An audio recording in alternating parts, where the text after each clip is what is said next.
देर से आप उलमा के खिताब को समाअत कर रहे थे, जो कुरान और हदीस की रोशनी में भी था। अब बीच बीच में वेद पुराण भी आपने सुना है ना। मेरा अपना नजरिया यह है कि इस्लामी स्टेज पर दीन की दावत सिर्फ कुरान और हदीस से करनी चाहिए। ये मेरा अपना नजरिया है। और मैं आपको बता दूं, फिर आगे अपनी बात रखता हूं। अल्लाह के रसूल सल्लल्लाहु अलैहि वसल्लम पर जब वही नाजिल हुई, कहाँ? जबले नूर पे, जहां एक छोटी सी गुफा, उसका नाम गारे हिरा। तो आप जब घर लौट करके आए तो अपनी ज़ौजा, हम सब की माँ उम्मुल मोमिनीन सैयदा खदीजतुल कुबरा से आपने क्या फरमाया? ज़म्मिलूनी ज़म्मिलूनी, मुझे कंबल ओढ़ा दो, कंबल ओढ़ा दो। क्योंकि अल्लाह के कलाम का असर आपके जिस्म अथर पे ऐसा था कि आप कांप रहे थे, बदन कांप रहा था। उम्मुल मोमिनीन ने ऐसा ही किया। जब कुछ राहत हुई तो आपने कैफियत पूछी, तो आपने बताया कि मुझ पर ऐसा ऐसा हुआ। तो हजरत सैयदा खदीजतुल कुबरा ने आपको बड़ी तसल्ली दी और कहा, बेचैन ना हो, मेरे चचा जो हैं वो तौरे, ज़बूर, इंजील के जानकार हैं। और ये तीनों किताबें जो हैं वो इल्हामी किताब है। जैसे कुरान ऐसे ही तौरेत, ऐसे ही ज़बूर, ऐसे ही इंजील अल्लाह का कलाम है। लेकिन उन नबियों के गुजर जाने के बाद जब कौम पथभ्रष्ट हो गई तो अल्लाह ताला ने तौरे, ज़बूर, इंजील को उनके दरमियान से उठा लिया। ठीक है। हुजूर सल्लल्लाहु अलैहि वसल्लम तशरीफ ले गए वहां। जब आसार सुने सईदा खदीजतुल कुबरा के चचा ने, तो आपने तस्दीक कर दी कि यह निशानी तो सिर्फ नबी की है, आप ही नबी आखिर ज़मां है। तो रसूलुल्लाह सल्लल्लाहु अलैहि वसल्लम को मक्के के बाशियों से कहना चाहिए था, मुझसे क्या पूछते हो? जिसकी तुम बड़ी इज्जत करते हो वो तौरेत भी जानता है, वो ज़बूर भी जानता है, वो इंजील भी जानता है। चल के उसी से पूछो कि मैं हक पे हूं कि हक पे नहीं हूं। लेकिन अल्लाह के रसूल सल्लल्लाहु अलैहि वसल्लम ने ये हवाला नहीं दिया। यहां तक कि अल्लाह का हुक्म आ गया, सूरह कौसर नाजिल हुई। जब सूरह कौसर नाजिल हुई तो मक्के का रवाज ये था कि अगर कोई छंदो बहुत अच्छा, किसी शायर को तुम लोग कवि ने कोई छंदो लिख दिया, तो उस छंदो को, उस नज़म को, उस गजल को ले जाके खाने काबा पे टांग देते थे कि ले आओ ऐसा कोई शेर। रसूल कायनात सल्लल्लाहु अलैहि वसल्लम पर जब ये सूरह कौसर नाजिल हुई, छोटी सी 3 आयतें, हुक्म इलाही हुआ कि इसे आप काबे पर नस्ब कर दीजिए। अल्लाह के रसूल सल्लल्लाहु अलैहि वसल्लम ने सूरह कौसर को काबे पर नस्ब कर दिया। फिर वही नाजिल हुई, हाथू बुरहानुकुम। ये जो 3 आयतें हैं, इसकी तुम दलील ले आओ, नजीर ले आओ। बात समझ रहे ना? तो हक को हक ही से पहचाना जाएगा, हक को नाहक से नहीं पहचाना जाएगा। आपको मजा आता है, आपको मजा आता है, मजा लेने के लिए दीन नहीं है। दीन को पहचानना है तो सिर्फ कुरान से पहचानिए, दीन को पहचानना है तो हदीस से पहचानिए। हक के मुकाबले में बातिल को पेश करना ये दुरुस्त है? अरे बोलो भाई। पॉजिटिव कोई चीज है उसको निगेटिव से पॉजिटिव किया जा सकता है। धन के साथ ऋण जोड़ोगे तो धन बनेगा कि ऋण? अरे बोलो भाई। तुम्हारे पास धन है, अब उसको चाहो कि तुम रिजल्ट ले आओ कि धन प्लस धन हो बराबर धन हो जाए। ओबे धन समझते हो कि नहीं समझते हो? पॉजिटिव नेगेटिव समझते हो कि नहीं समझते हो? तुम्हारी भाषा में क्या बोलते हैं मंगला में? प्लस माइनस समझते हो ना? तो plus plus equal two plus होगा कि नहीं होगा? लेकिन प्लस माइनस इक्वल टू क्या होगा? अरे बोलो भाई। Plus minus equal to minus होगा ना? तो बताओ, कुरान तो प्लस है और जिसे तुम सुन के मजा ले रहे हो वो क्या है? तो प्लस को माइनस से अगर आप मुकाबला कराओगे तो रिजल्ट क्या आएगा? बुझ गया कि नहीं बुझ गया? तो लिहाजा मिंबर रसूल को मिंबर रसूल रहने दिया जाए। मैं किसी की तनकीस करना नहीं चाहता, एक रिवाज कायम है हमारे वहां, लेकिन मैं गुजारिश ये करूंगा कि आप जरूर मुताला कीजिए। इस्लाम ने मुताला करने से रोका नहीं है, ठीक है? उन किसी गैर को समझाने के लिए आप बता सकते हैं, वेद पुराण याद है आपको, बता सकते हैं कि आपके धर्म में ये है, लेकिन उससे कंपैरिजन करना कुरान का, दैट इज रॉन्ग। ये बिल्कुल सही नहीं है, ठीक है? किसी भी धर्म की किताब का कुरान से कोई मुकाबला हो ही नहीं सकता। जब तौरात, ज़बूर, इंजील जिसे अल्लाह ने उठा लिया उसका मुकाबला कुरान से नहीं है, तो दूसरी बातिल मजहब की किताबों का मुकाबला कुरान से कैसे हो सकता है? खुदा बुझते ना बाबा। तो लिहाजा ऐसी बज़में लगाइए कि जिसमें सिर्फ जिक्र खुदा हो, जिक्र रसूल हो। बैर कैफ मैं ज्यादा लंबी बात करना नहीं चाहता, समय बहुत हो चुका है। अल्लाह रब्बुल इज्जत इरशाद फरमाता है, कुल इन कुंतुम तुहिब्बूनल्लाह फत्तबिऊनी युहब्बुकुमुल्लाह व यगफिर लकुम ज़ुनूबकुम वल्लाहु गफूरुर रहीम। ऐ महबूब आप इरशाद फरमा दीजिए। देखिए बोली किसकी मानी जाएगी? कलाम अल्लाह का है, लेकिन अल्लाह ताला ने जरिया किसे बनाया? मोहम्मद रसूलुल्लाह। कि आपनी बोलिए दो। बांग्ला तुम लोग तो समझते हो ना भाई, खोटा मानुष है ना? आपनी बोलिए दो। क्या तुम चाहते हो कि अल्लाह तुम्हें तुम चाहते हो कि तुम अल्लाह को भालोबासा करो? मैं थोड़ा सा कंफ्यूज हो रहा हूं आपकी जुबान की वजह से। तर्जुमा उर्दू में पहले समझ लीजिए कि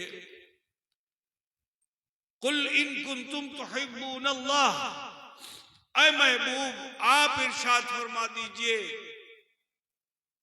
तुम चाहते हो अल्लाह को महबूब बनाना, फत्तबिऊनी, मेरी पैरवी करो। मेरी पैरवी, तुम अल्लाह को महबूब बनाना चाहते हो, मेरी पैरवी करो। जब मेरे पीछे पीछे चलने लगोगे तो अल्लाह तुम्हें मोहिब नहीं बनाएगा, बल्कि अल्लाह तुम्हें चाहने लगेगा।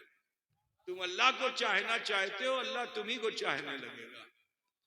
और सुनो, अल्लाह जिसे चाह लेता है उसी के गुनाह बख्शता है। अल्लाह सबके गुनाह नहीं बख्शता, लेकिन जिसे चाह लेता है, बुरे से बुरे इंसान को भी अगर अल्लाह चाह ले तो अल्लाह उसे बख्श देता है। उसकी एक छोटी सी नेकी उसके लिए बख्शिश का सामान बन जाती है। किसी की 99 नेकियां हैं, लेकिन एक खता ऐसी कि जो अल्लाह नापसंद कर ले, अल्लाह सजा भी देता है ना। वमन यअमल मिस्काल ज़र्रतिन खैरन यरा वमन यअमल मिस्काल ज़र्रतिन शर्रन यरा। तुम एक जर्रे के बराबर नेकी करते हो, अल्लाह ताला खैर कसीर अता फरमाता है, और तुम एक जर्रे के बराबर अगर खोती करते हो, अल्लाह नापसंद फरमा ले तो बेशुमार सजा भी अता फरमाता है। तो देखो, अब अल्लाह जिसे चाह लेता है तो खुद रब फरमाता हुआ यग़फिर लकुम ज़ुनूबकुम, कि जब अल्लाह ने तुम्हें चाह लिया है तो तुम अपने गुनाहों खता की माफी मांगो। तो जो आशिक़ रसूल है, जो मुहिब्बुर रसूल है, अल्लाह की बारगाह में जब वो माफी का तलबगार होता है तो अल्लाह ताला उसके गुनाहों को बख्श देता है। वल्लाहु गफूरुर रहीम। ठीक है भाई मेरे। लेकिन सुनो, दुआ कबूल कब होगी, इस आयते करीमा से पता ये चला कि दुआ कबूल कब होगी, गुनाह की माफी कब मिलेगी, कि जब तुम साहिबे दुआ को शामिल कर लो, यानी रसूलुल्लाह की इत्तिबा और पैरवी में आ जाओ, तभी तुम्हारी गुनाह माफ होंगे, तुम्हारे गुनाह माफ होंगे। देखो, इब्लीस का नाम तो सुना है ना, ये बड़ा आबिद था, बड़ा जाहिद था, बड़ा मुत्तकी था, बड़े दर्जे इसको मिले हुए थे, लेकिन इसने अल्लाह के हुक्म का इनकार कर दिया। और इनकार बंदगी करने से नहीं किया था, अताअत करने से किया था, पैरवी करने से किया था, फॉलो करने से इनकार किया था। किसकी? आदम अलैहिस्सलाम के लिए ना। आदम अलैहिस्सलाम के लिए अल्लाह ताला ने फरमाया था सजदा करो, फरिश्तों ने तो कर लिया, मगर इब्लीस ने इनकार कर दिया। जैसे ही इनकार किया, लानत का तौक उसकी गर्दन में डाल दिया गया। जब तौक लानत उसकी गर्दन में पड़ गया, तब वो बहाने बनाने लगा। बहाना क्या बना रहा है कि अल्लाह केन आमी सजदा करतम, जिनके सामने तू झुकाना चाहता है वो तो माटी का बना हुआ है। आमी आगुन थेके माटी छोटो, आमी बड़ो, आमी सजदा करबो ना। तो कुरान में अल्लाह ताला ने इरशाद फरमाया, अबा वस्तकबरा वकाना मिनल काफिरीन, उसने इनकार किया और यही उसका मुकद्दर था। इतना जान लो कि तकदीर कोई बदल नहीं सकता है, जो तुम्हारे नसीब का लिखा हुआ है वो होके रहेगा। बस एक सूरत है मुकद्दर बदलने की, एक सूरत है, वो क्या है? दुआ। मुकद्दर बदलने की सिर्फ एक सूरत है, वो क्या है? हदीस शरीफ में आया है कि ला यतबद्दलुल क़द्रु इल्ला बिद्दुआ, तकदीर नहीं बदलती है मगर दुआ से बदल जाती। तो इब्लीस ने जो है अल्लाह की बारगाह में दुआ की, तो उसका तो मुकद्दर बदल जाना चाहिए था ना। बोलो भैया, इब्लीस ने अल्लाह की बारगाह में दुआ की कि अल्लाह আমি একটা ভুল করলাম, আমি একটা ভুল করলাম, অত বড় सजा जिसके सामने तूने हमें झुकाया है, इससे आने वाली जो नस्लें होंगी आदमी की, बेशी बेशी क्षति करबे, बेशी बेशी क्षति करबे, लेकिन तेरी तरफ जब रुजू कर लेंगे तो उसे माफ कर देगा। अल्लाह हमार क्षति माफ करिए दो। बोलो दुआ है कि नहीं है? मगर दुआ कबूल हुई क्योंकि उस दुआ में हिंसा है। जिस दुआ में हिंसा होती है अल्लाह उसे कबूल नहीं करता है। ठीक है ना? दुआ अल्लाह की बारगाह में की, अल्लाह ये लानत का तौर उतार दे, ये लानत का तौर उतार दे। लेकिन अल्लाह ताला ने उसकी दुआ को कबूल नहीं फरमाया। हाँ, मौका जरूर दिया। मौका क्या दिया? कहा सुन, जिसको तूने तुच्छ समझा है, जिसको तूने कमजोर समझा, जिसको तूने ये कहा कि ये माटी का है मैं आग का हूं, उसी की तरफ लौट, क्योंकि साहिबे दुआ वही आए।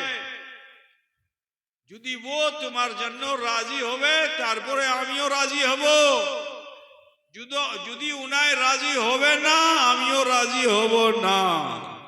क्यों भैया, हमारी बंगला को समझ में आ रही है? मरता क्या ना करता। ये इब्लीस जन्नत के दरवाजे पे जब पहुंचा, अति सुंदर जन्नत, बाहर से भी अंदर से भी। अब जो दरवाजे को देखा इब्लीस ने, तो फिर हिंसा पैदा हो गई। ये हिंसा एक ऐसी चीज है कि जो इंसान को कामयाब नहीं होने देती। इंसान को चाहिए कि वो हिंसा से बचे। हिंसा मत करो। देखो, इब्लीस जन्नत के दरवाजे पे पहुंचा, जैसे ही दरवाजे जन्नत को देखा, एक जन्नत है, 8 दरवाजा है, ढुकने का 8 दरवाजा। अब बड़े बड़े ऊंचे ऊंचे दरवाजे, याकूत और जमुरत के जिसकी चौखट, जिसके दरवाजे में सोने चांदी हीरे जवाहरात लगे हुए हैं। हिंसा पैदा हो गई कि हम ये तो जमाना हम ये इबादत को लम, अल्लाह ने हमको एक भी बाड़ी नहीं दी और आदम ने एक सजदा भी नहीं किया, इतनी बड़ी बाड़ी मिल गई। इसी का नाम तो हिंसा है ना, इसी को हसद कहते हैं, हिंसा कहते हैं। और हदीस शरीफ में आया है कि अल हसद याकुल हसनात, हसद नेकियों को खा जाता है। इब्लीस ने घर देख करके हिंसा किया। अच्छा, एक बात बताओ, अल्लाह की एक मखलूक है बंदर। बंदर पूछते हो कि नहीं पूछते तुम लोग? बंदर जानते हो ना? तो बंदर अल्लाह की मखलूक है, लेकिन अल्लाह ताला ने उसको बाड़ी नहीं दिया। जंगल में पेड़ पेड़ पे कूद कूद के रहता है, बाड़ी नहीं दिया। अगर कहीं बंदर को बाड़ी मिली होती तो उस बाड़ी का हाल क्या होता? बोलो, बंदर को बाड़ी मिल जाए तो बाड़ी रहेगी और तो सब नोच करके फेंक देगा। ठीक है। आदम अलैहिस्सलाम को अल्लाह ने जन्नत दिया, इसको हिंसा पैदा हो गई। बड़ा इल्म वाला था, इल्म इंसान को कमाल के दर्जे पे पहुंचा देता है। ये इब्लीस अपने इल्म के जरिए, अमल के जरिए नहीं, इल्म के जरिए उस जन्नत में दाखिल हो गया जहां आदम अलैहिस्सलाम थे, मगर हिंसा लेके दाखिल हुआ कि मैं इसमें रहने नहीं दूंगा। और वहां जाने के बाद उसने तरकीब चलाई, कामयाब भी हो गया। मैं बहुत तफसील में जाना नहीं चाहता। आदम अलैहिस्सलाम जन्नती लिबास में थे, हजरत हव्वा जन्नती लिबास में थी। लेकिन सुनो, जन्नत में अल्लाह ताला ने शरीयत नहीं रखी है। जन्नत में शरीयत नहीं है। शरीयत किसे कहते हैं? शरीयत में नमाज है, रोजा है, हज है, ज़कात है, यही शरीयत है। न नमाज है, न रोजा है, न हज है, न ज़कात है। जन्नत में शरीयत है ही नहीं। ये करो, ये ना करो, ये हुक्म भी अल्लाह का नहीं है। इटा कुर्बे ना, नहीं। जन्नत में जन्नतियों को मुकम्मल आजादी है, खूब घूमे फिरे। ये नहर, वो नहर, ये दूध की नहर है तो ये शहद की नहर है, तो ये शराबन तुहुरा की नहर है, कौसर व तस्नीम है, बगान है, अंगूर का बगान है, तरह तरह के बगान हैं। जो मन चाहे खाओ पियो, अल्लाह की तरफ से कोई निषेध नहीं है। लेकिन आदम अलैहिस्सलाम जब पहली बार जन्नत में गए तो अल्लाह ताला ने हजरत आदम अलैहिस्सलाम के लिए शरीयत रखी। और शरीयत क्या थी? ये आदम पूरी जन्नत में जहां चाहो वहां जाओ, फिरदौस में रहो, नईम में रहो, खुद में रहो, जिस हिस्से में जाके रहना चाहे तो रहो, लेकिन देखो बस ये जो बगान में एक गाछ है, इस गाछ के करीब भी मत जाना। ला तक़रब हाज़िही शजरा, इस दरख्त के पास भी मत जाना। अब ये इब्लीस आया, इसने आदम अलैहिस्सलाम को धोखा देना चाहा, नबी को धोखा दे नहीं सकता। तो हजरत हव्वा के पास गया और कहा कि अल्लाह ने फरमाया इसके निकट मत जाना, मत जाओ निकट। सारा फल खाया, यही फल नहीं खाया है, इसके पास मत जाओ। আমি আছি না, আমি যাব, फल नहीं আসবो, तुम ही खाবে। हजरत हव्वा की समझ में बात आ गई। और आप जानते हो कि जब औरत किसी जिद पे आ जाती है तो अपना काम पूरा करा ही देती है ना। हजरत हव्वा ने जाके आदम अलैहिस्सलाम के सामने कानना शुरू कर दिया, আমি उठा फल खाबो, আমি उठा फल खाबो। आदम अलैहिस्सलाम ने कहा अल्लाह ने निषेध किया है। तो हजरत हव्वा ने कहा कि वहां जाने से निषेध किया ना, देखिए ये है, ये फल लाएगा, थोड़ा थोड़ा हम लोग खाएंगे, इसका टेस्ट लेंगे। गर्द के वो फल खाया, जैसे ही खाया हुल्ले बहश्ती उतर गया, दुनिया में आया। जानते हो, देखो नबी थे जिनके इशारे पे कायनात का निजाम चलता है, लेकिन अपने लिए उन्होंने 350 साल तक दुआ की, अल्लाह मेरी बीवी से मुझको मिला दे, अल्लाह मेरी बीवी से मुझको मिला दे। मिलाया, यहां तक कि चलते चलते कहां लंका, कहां अरफात का मैदान। अभी देखो बहुत से हाजी साहिबान ने सफर किया है, पहला अभी कल जहाज गया हुआ है। अल्लाह करे कि उन सब का हज आसान हो जाए और उनके तमाम मनासिक को अच्छे से करके अहल में सहल के साथ वापस आए। तो अजीजाने गिरामी, वहां अरफात का मैदान होता है, जहां एहराम की हालत में हाजी साहब जाते हैं और एक लम्हे के लिए भी अगर वकूफ कर लें तो अल्लाह ताला उनके सारे गुनाहों को झाड़ देता है। अभी दुआ भी नहीं करे, खाली ठहर जाएं, गुनाह झड़ जाते हैं। वहीं पे एक पहाड़ है, उस पहाड़ का नाम है जबल रहमत।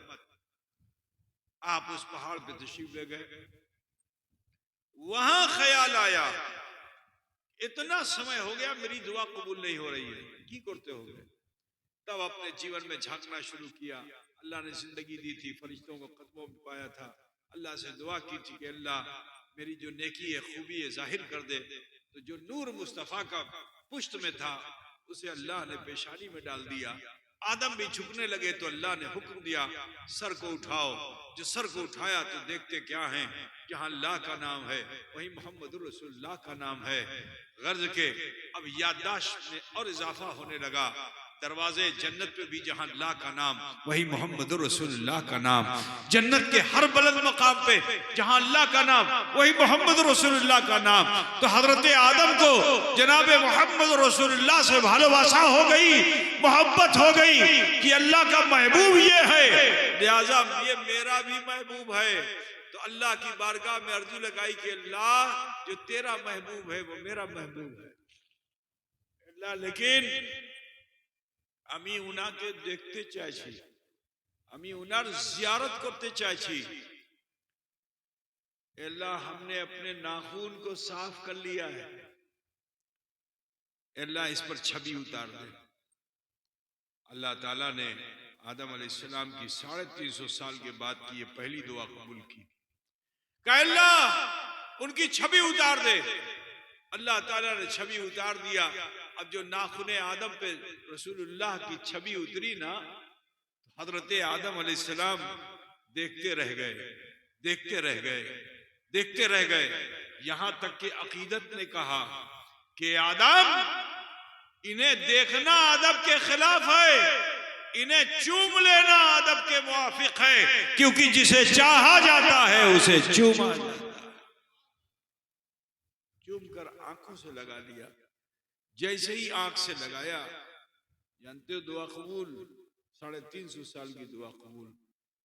पीठ के पीछे हजरत हव्वा खड़ी मिल गई, मुलाकात हो गई। ठीक है, देखो आदम अलैहिस्सलाम की दुआ भी कबूल हुई तो किसके वसीले? साहिबे दुआ के वसीले। पता बुझ गया ना क्यों?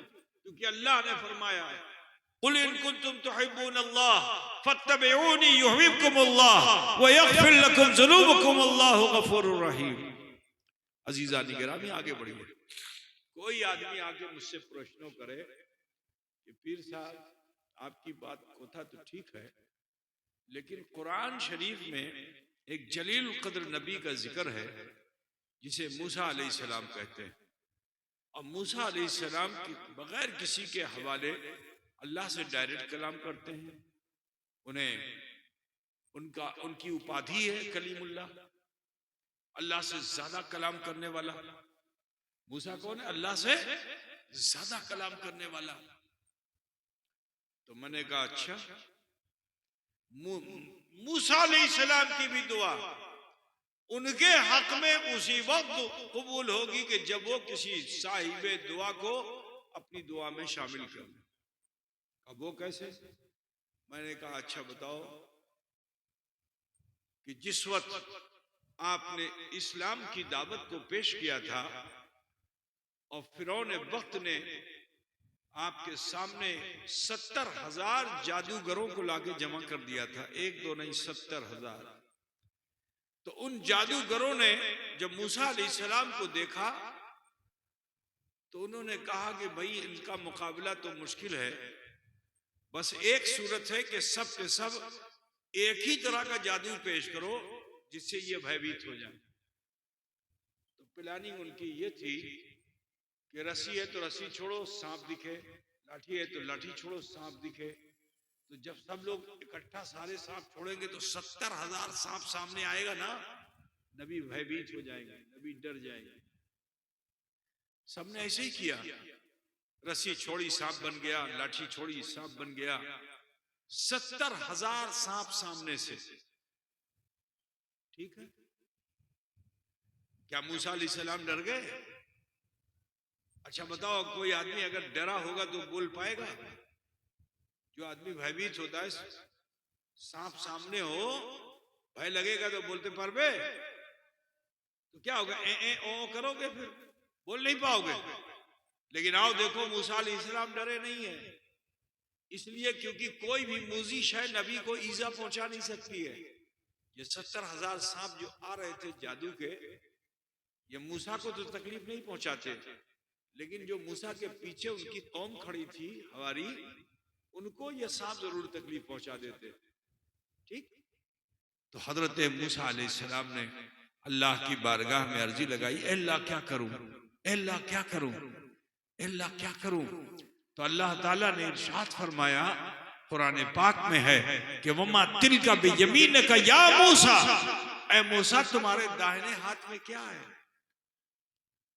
तो अगर डरे हुए होते तो इशारा कर देते, दिखा देते, लेकिन मौका मिल गया कलाम करने का तो अर्ज करते हैं कि अल्लाह ये मेरा असा है, मेरी छड़ी है, ये मेरी छड़ी है जो जैतून की है, टेढ़ी मेढ़ी है, इससे मैं दरख्त से पत्ते झाड़कर अपने भेड़ बकरियों को खिलाता हूं, और जब मुझे सोना होता है तो इसी को तकिया बनाता हूं। इसके अलावा भी और बहुत से काम करता हूं। बात को बढ़ा दिया तो अल्लाह ने फरमाया उसी डंडे को जमीन पे डाल दो। जैसे ही डाला वो अजदहा बन गया। अजदहा समझते हो ना, सांप। उसने सारे सांपों को निकल लिया। अब जब सारा सांप इस अजदहे ने खा लिया तो अल्लाह ताला फरमाता है कि सांप के मुंह में हाथ डालो। मालूम क्या हुआ कि उधर से जो चीज पेश की गई थी वो निगाहों का धोखा था, लेकिन मूसा अलैहिस्सलाम ने जिस असा को जमीन पे डाला था वो निगाहों का धोखा नहीं था, हकीकत में वो अजदहा। इसीलिए अल्लाह फरमाता है कि उसके मुंह में हाथ डालो। अगर डरे हुए होते तो सांप के मुंह में हाथ डालते? अल्लाह का हुक्म हुआ, आपने सांप के मुंह में हाथ डाला, उठाया, फिर से वो लाठी बन गया। ये मौजज़ा कुरान में मौजूद है। हजरत मूसा अलैहिस्सलाम का एक मौजज़ा यह है कि आपके जो उम्मती थे वो बड़े झगड़ालू थे और सब एक दूसरे में बंटवारा करके रखे हुए थे। 12 कबीले थे। कितने? 12 कबीले। कोई किसी के मातहत रहना पसंद नहीं करता था। तो हजरत मूसा अलैहिस्सलाम ने सबको अपने साथ रखा तो जरूर था। तो ये 12 कबीले थे और सबने कहा कि हम प्यासे, हमको पानी पिलाइए। हजरत मूसा अलैहिस्सलाम ने फिर अल्लाह से अर्जी लगाई, अल्लाह क्या करूं? अल्लाह ने फरमाया इसी आसा को जमीन पे पटक दो। जैसे ही चट्टान पे आपने जर्ब लगाई, एक जर्ब से कितना चश्मा निकला? क्योंकि समाज 12 था ना, अगर एक चश्मा रहता तो सब वहीं खून खराबा करते, पहले मैं तो पहले मैं तो पहले मैं। लेकिन अल्लाह की कुदरत देखो, जरबे कलीब एक मगर चश्मा 12, ताकि आपस में झगड़े ना हो, फसाद ना हो, सब बांट ले चश्मे, अपने अपने चश्मे से पानी पी के सैराब हो जाए। मेरे अजीज, वो मूसा अलैहिस्सलाम है कि जो अपनी उम्मती के लिए दुआ करते हैं तो ये सब कुछ होता है, लेकिन खुद अपने लिए दुआ जब करते हैं तो उन्हें इंतजार करना पड़ता है। बसाओ मुख्तसरन बता दूं कि हजरत मूसा मांगते मांगते एक मर्तबा अपने लिए मांग बैठे कि अल्लाह मैं तुझे देखना चाहता हूं, रब्बे अरनी अंजुर इलैका, अल्लाह मैं तुझे देखना चाहता हूं। तो अल्लाह ताला ने इरशाद फरमाया, लन तरानी, तू मुझे नहीं देख सकता, तू मुझे नहीं देख सकता। लेकिन जो आशिक होता है उसका इसरार बढ़ ही जाता है। मूसा अलैहिस्सलाम मुसलसल इसरार करते रहे, अल्लाह मैं तुझे देख, अल्लाह मैं तुझे देख, यहाँ तक कि अल्लाह ताला ने हालात ऐसे बनाए कि जो उस वक्त का बादशाह था, राजा था, फिरौन जिसका नाम था, उसने मियाँ बीवी को जंगल भेज दिया, कहा समाज में नहीं रह सकते हो, जंगल में जाओ। अब मूसा अलैहिस्सलाम अपनी बीवी को लेकर जो जंगल में पहुंचे तो जाड़े का जमाना था, सख्त सर्दी थी, ठंडक से बीवी ठुठुर रही थी। मूसा अलैहिस्सलाम से कहा कि ए मूसा, आगुन का इंतजाम करो, गर्मी ले आओ, अगर गर्मी नहीं मिलेगी तो अभी मर जाओ। तो मूसा अलैहिस्सलाम ने इधर उधर देखा, पहाड़ पर देखते क्या है कि वहां आग जल रही है। तो बीवी से कहा तुम एखने थको, আমি ওখানে যাব और आगुन नहीं आसबो, पत्ते पे डालेंगे, आग जलेगी, गर्मी बच जाएगी। बीवी को रोक दिया और खुद चले। लेकिन कुरान ये कह रहा है कि आग आगे आगे, मूसा पीछे पीछे, आग आगे आगे, मूसा पीछे पीछे, आग आगे आगे, मूसा। हैरत, जिस आग को मूसा ने देखा था चले तो आग भी आगे बढ़ रही है, क्या हकीकत में वो आग थी? नहीं, मुफस्सिरीन फरमाते हैं वो आग नहीं, वो नार नहीं था, वो नूरे मोहम्मद था, वो जनाबे मोहम्मद रसूलुल्लाह का नूर था। उस नूर के को देखते देखते इतना बेखुद हो गए कि चलते चलते उस मुकाम पे आ गए जहां वादी तुआ है, दूर पहाड़ का दामन है। तो अल्लाह ताला ने मूसा अलैहिस्सलाम को फरमाया, फखला नालैक, अपने जूते को उतारो। तो मैं आपको बताना चाहता हूं कि देखो, हबीबे किबरिया जनाबे मोहम्मद रसूलुल्लाह सल्लल्लाहु अलैहि वसल्लम के पीछे अगर कोई एक नबी भी चले तो अल्लाह को यह पसंद नहीं कि मेरे हबीब के पीछे चलने वाला अपने पैरों में जूतियां पहने हुए हो। तो अल्लाह ताला ने हुक्म दिया, फखला नालैक, अपने जूते को उतारो। अब जब पूरी आयत पढ़ोगे तो समझ में आएगा। पूरी आयत करीमा यह है कि फखला नालैक इन्नका बिलवादिल मुक़द्दस तुआ, ऐ मूसा अपने जूते को उतारो, इसलिए कि तुम उस मुकाम पे आ गए हो जो मुकाम तुम्हारे लिए मुक़द्दस है, जिसका नाम तुआ है। और ये तुआ नाम किसका था? पहाड़ के दामन का नाम था। जरा सोचो, बताओ, नबी बढ़े के वो तुआ पहाड़, तुआ दामन पड़ा, नबी बढ़े ना। लेकिन अगर किसी जमीन को भी निस्बत हो जाए बुलंदी से तो वो निस्बत वाली शय बड़ी मोहतरम हो जाती है। अल्लाह ताला ने मूसा अलैहिस्सलाम को हुक्म दिया, जूता उतारो, पहले निस्बत वाली शय का एहतराम करो, और जो एहतराम कर लेता है अल्लाह उसी को अपनी मारिफत से नवाज देता है। बिरादरानी इस्लाम, तो अर्ज ये करना है, देखो मूसा को तजल्ली हक जो मिली है तो वो सदका है जनाब मोहम्मद रसूलुल्लाह का।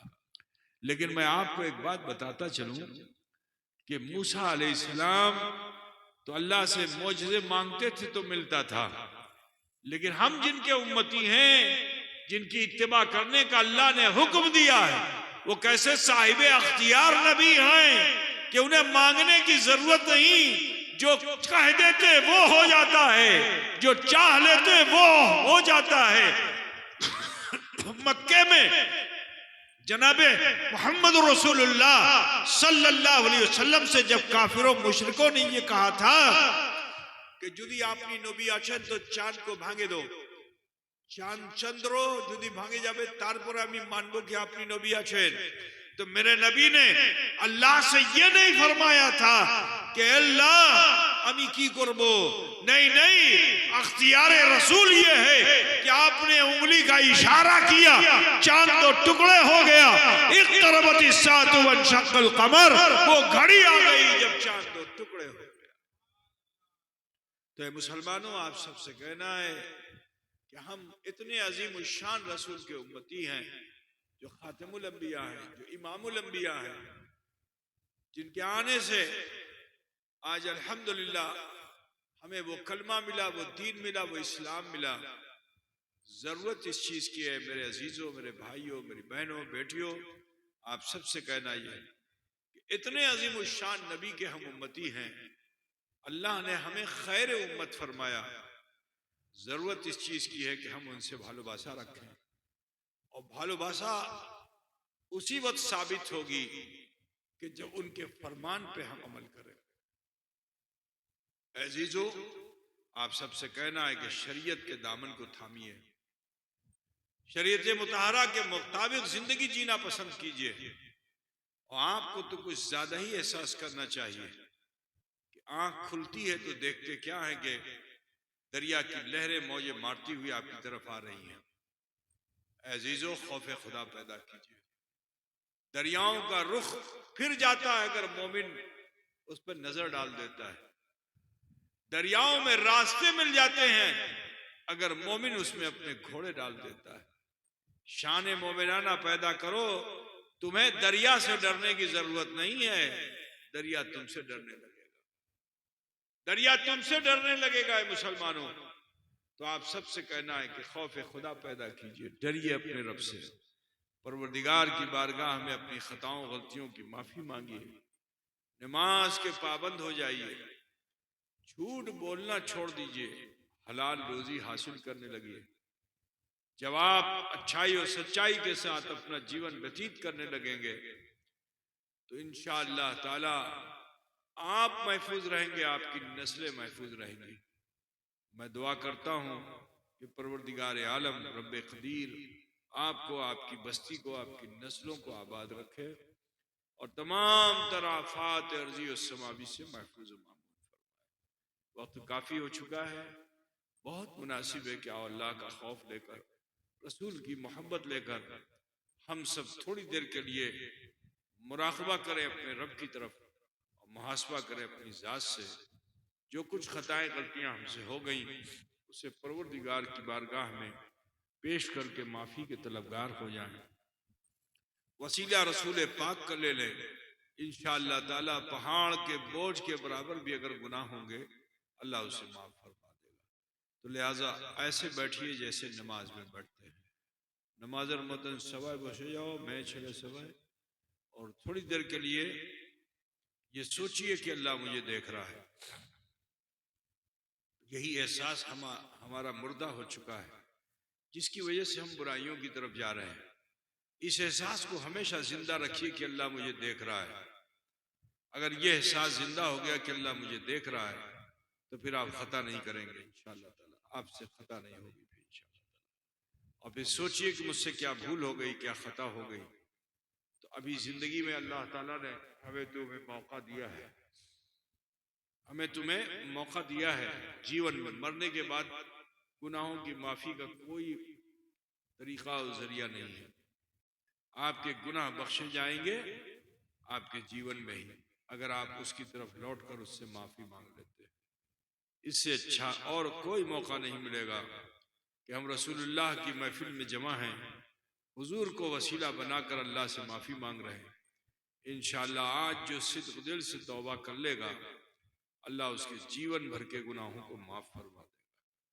और थोड़ी देर के लिए सर झुका के आंखें बंद करके सोचो, ध्यान दो कि अल्लाह मुझे देख रहा है, और फिर गौर करो कि मेरे जीवन में मुझसे क्या भूल हो गई। अपना बचपन देखो, अपनी जवानी देखो, अपना बुढ़ापा देखो, अब तक की जिंदगी देखो। अगर कोई भूल खता गुनाह नजर आ जाए तो उसे इकट्ठा करके रब्बुल आलमीन की बारगाह में पेश कर दीजिए। अल्लाह गफूर है, रहीम है, हमारे आप सबके छोटे बड़े गुनाहों को जरूर भी जरूर माफ फरमाएगा।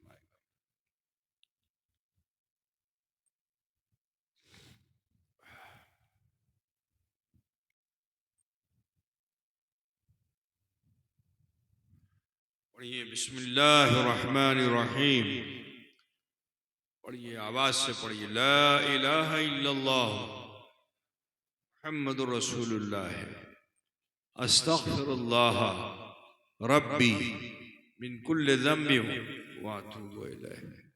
ऐ अल्लाह, तेरी बारगाह में सच्चे दिल से सब छोटे बड़े गुनाहों से तौबा करते हैं, और हम वसीला चाहते हैं तेरे महबूब सैयद आलम नूर मुजस्सम अहमद मुश्तबा मोहम्मद मुस्तफ़ा सल्लल्लाहु अलैहि वसल्लम का। ये थोड़ा सा मौका हमें आपको मिला जिसमें हमने कलमा शरीफ पढ़ा, इस्तग़फ़ार किया। यकीन जानिए इस वक्त हम और आप ऐसे हो चुके हैं जैसे माँ के पेट से पैदा होने वाला बच्चा होता है। दुआ करता हूँ कि अल्लाह ताला हम सबको नेक अमल की तौफीक रफ़ीक अता फरमाए। चलते चलते आपको ये बताना चाहता हूँ, क्योंकि आप हजरात मखदूम अशरफ मिशन के फाउंडर मेंबर हैं। हुजूर अशरफुल औलिया ने आपके दरमियान तहरीक पेश की थी, तो लिहाजा आपको बताना चाहूँगा कि मखदूम अशरफ मिशन हर साल कुछ न कुछ नए काम के साथ सामने आता है। इस साल अल्हम्दुलिल्लाह मखदूम अशरफ मिशन में तकरीबन 1200 बच्चों ने मदरसे के अंदर एडमिशन की दरख्वास्त दी थी और उन्होंने टेस्ट दिया था। ये बंगाल के लिए एक बहुत बड़ी चीज़ है कि एक दिन में इतने बच्चे जमा हो जाए। अल्हम्दुलिल्लाह उनमें जो बच्चे पास हुए, मेरिट में आए, मखदूम अशरफ मिशन के आंगन में पहुंच चुके हैं। वहाँ तालीमी मरहले से वो गुजर रहे हैं। दुआ कीजिए कि अल्लाह ताला उन बच्चों को बेहतर कामयाबी अता फरमाए। मखदूम अशरफ मिशन ने इस साल पीराना पीर में जो इमारत चंद सालों में तामीर की, हजरत मखदूम अखी सिराज आईने हिंद के कदमों में उन्हीं के नाम से आईने Hind public school English medium कायम किया गया, जिसका एडमिशन जारी है। आप अपने बच्चों को अगर दुनियावी तालीम दिलाना चाहते हैं कोई बुरी बात नहीं, लेकिन ऐसी जगहों पे मत भेजिए, बराए करम ऐसी जगहों पे मत भेजिए जहां आपका बच्चा पढ़ते पढ़ते दीन को भूल जाए। दीन अगर जाने भी तो बेदीन हो जाए। आप समझ रहे हैं ना कि दीन अगर जान भी लिया गया तो भी बेदीन हो गया। ऐसे बदअकीदा बदभ्रष्ट लोगों के दरमियान अपने बच्चों को मत पहुंचाइए, क्योंकि जब वो जवान होंगे तो गुमराह हो जाएंगे। आप और आपके असलाफ और शरीयत के मुताबिक जो काम आप घरों में करते हैं वो बच्चा आगे रोकने लगेगा। ये शिर्क है तो ये बिदअत है। अगर ये नहीं जानेगा तो हो सकता है कि दूसरे मजहब की बातें आप तक पहुंचाने लगे, है ना। झूठ बोलने लगे तो गला पकड़े और कान पकड़े और ऐसे ऐसे करने लगे, समझ रहे। उल्टे सीधे नजरियात आपके घर, आपके समाज में आने लगेंगे। बेहतर यह है कि ऐसी जगह पे तालीम से आरास्ता पैरास्ता कीजिए बच्चे को, जो दुनिया की तालीम के साथ साथ दीन भी सीखे, अकीदा भी सीखे, अकीदत भी सीखे, ताकि जब वो बच्चा जवान हो तो वो खुद पथभ्रष्ट ना हो, वो गुमराह ना हो, बल्कि गुमराहों को हिदायत याफ्ता करने वाला। इसी नियत और इरादे से आईने हिंद पब्लिक स्कूल हजरत अखी सिराज आईने हिंद के चरणों में कायम कर दिया गया है। अगर आप चाहते हैं कि आपका बच्चा दुनिया में रहकर दुनिया की तालीम से भी आरास्ता पैरास्ता हो और साथ ही साथ वो दीनदार भी हो, तो इसमें फिर देर मत कीजिए। अभी जिम्मेदारों ने बताया कि मई के इस महीने तक एडमिशन जारी रहेगा, उसके बाद इसका एडमिशन क्लोज हो जाएगा। तो जो मुंतजिमीन है, आप उनसे रब्ता करके अपने बच्चों को वहां तक पहुंचाइए, ताकि उन बच्चों को दुनियावी शिक्षा के साथ साथ दीन का अच्छा जानकार भी बना दिया जाए। वो बच्चा कुरान अच्छे से पढ़े, वो बच्चा दीनी तमाम फराइज वाजिबात को अच्छे से जाने, मुस्तहबात को जाने। तो बहरहाल ये मेरी तरफ से इसे ऐलान समझिए। अगर आपके अंदर जज्बा दीनी है और आप चाहते हैं कि आपका बच्चा दुनियावी तालीम में भी इस्लामी तहजीब को कायम रखकर दुनियावी तालीम हासिल करे, तो आप ज़रूर भी ज़रूर उस इदारे में अपने बच्चे का दाखिला कराएं। वहाँ पे हमने बच्चों के लिए रेजिडेंशियल आवासिक भी रखा है। अगर आप अपने इलाके से ज़्यादा बच्चे दे देते हैं, तो उस सूरत में आप चाहते हैं कि आपका बच्चा आपके घर रहे, तो सवारी का भी उसका इंतज़ाम किया जा सकता है। तो ये हैंडबिल है, इसको आपके दरमियान भेजा जाता है। इसे खुद अपने पास नहीं रखिए, बल्कि इसका चर्चा दूसरों तक कीजिए।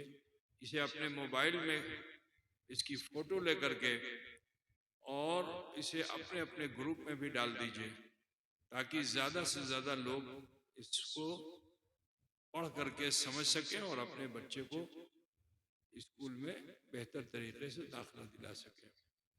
मुझे उम्मीद है कि आप इस नेकी में हिस्सा ज़रूर लेंगे और कोशिश करेंगे कि वो इदारा बेहतर से बेहतर हो। आप जितनी अच्छी स्ट्रेंथ उसमें डाल देंगे, उतनी जल्दी इंशाअल्लाह ताला ये सीबीसी पैटर्न जो अभी है, वो हमें वहाँ से इसका परमिशन भी मिल जाएगा इंशाअल्लाह ताला। बच्चों की स्ट्रेंथ के ऊपर होता है, तो ये जज्बा आपके अंदर होगा। अगर आप वहाँ ऐसा करेंगे तो इंशाअल्लाह ताला वो इदारा आगे बढ़ेगा, तरक्की करेगा। और इसी मकसद के तहत हमने पीराना पीर में इतनी बड़ी ज़मीन भी ले ली है, ताकि ये जो पौधा, ये बीज जो हम लगा रहे हैं, ये बढ़े, फले फूले। जैसे जैसे बढ़ता जाएगा वैसे वैसे हम इदारे को भी बढ़ाने की कोशिश करेंगे। ये हमारा इरादा है, पूरा करना तो अल्लाह का काम है। दुआ करते हैं कि अल्लाह ताला आप सबको जज़ाए दारैन अता फरमाए। वक्त काफ़ी हो चुका है, अब खड़े हो जाइए। सलातो सलाम।